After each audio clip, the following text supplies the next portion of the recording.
Time now for an in-depth look at the market news. And for that, I'm joined on the line by Dr. Kim Sei-wan, Professor of Economics at Ewha Womans University. Professor Kim, thank you for coming on today. Good afternoon, Morgan.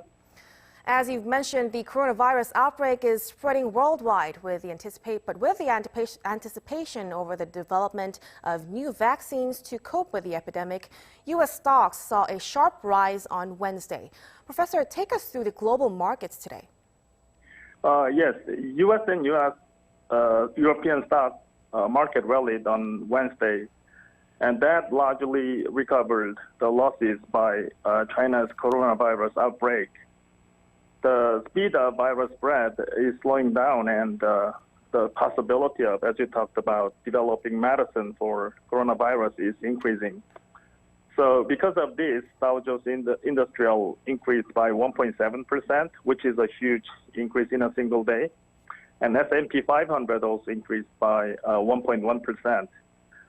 And also additional factor of the rising global stock market, including U.S., was the very strong job growth in the United States. U.S. economy added 291,000 jobs in January, which shows very robust employment growth.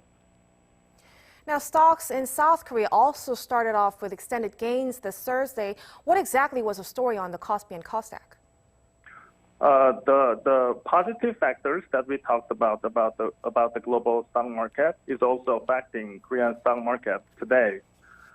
Particularly, domestic institutional investors and foreign investors became the big buyer in today's market.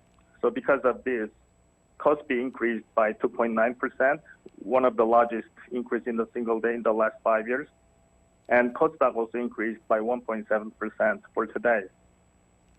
And Dr. Kim, South Korea's current account surplus narrowed sharply in December from the previous month. The surplus last year was the slimmest in 7 years. What do you think is the reason behind this, and what should we focus on? According to recently released trading data of Korean economy, the trade surplus of last December of 2019 was positive. So this means that Korean economy had 8 straight months trade surplus and 22 straight years trade surplus on annual basis. This continuous trade surplus is actually very rare in other countries. But the problem is the size of trade surplus is declining because export is declining faster than that of import declining.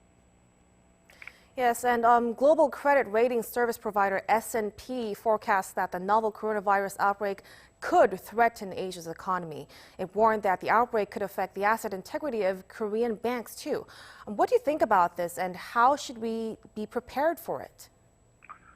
The impact of China's coronavirus outbreak is particularly serious on Korean economy because Korean economy is highly dependent on Chinese economy as a whole. The coronavirus spread in Korea decreases naturally domestic consumption because people buy less goods and services, and then households' income decreases. Then finally, Korean households are burdened to pay interest on their huge debt over 1,500 trillion won increases. And this is going to be a crucial risk factor for domestic commercial banks because the main revenue of commercial banks comes from banks' mortgage loan to households. As China's commodity demand has been slowing recently, it's dealing a blow to Korea's manufacturing sector.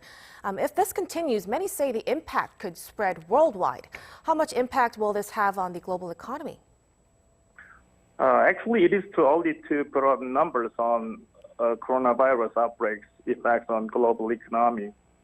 But the good benchmark for this estimation is 2003's SARS outbreak in China, which decreased global GDP by $40 billion. As of now, Chinese economy is actually 4 times larger than that of 2003's. And Chinese corporations became more important in global production chain today. So this time, coronavirus impacts on global economy is much larger than 2003 SARS. All right, Professor Kim, we'll have to leave it there for today.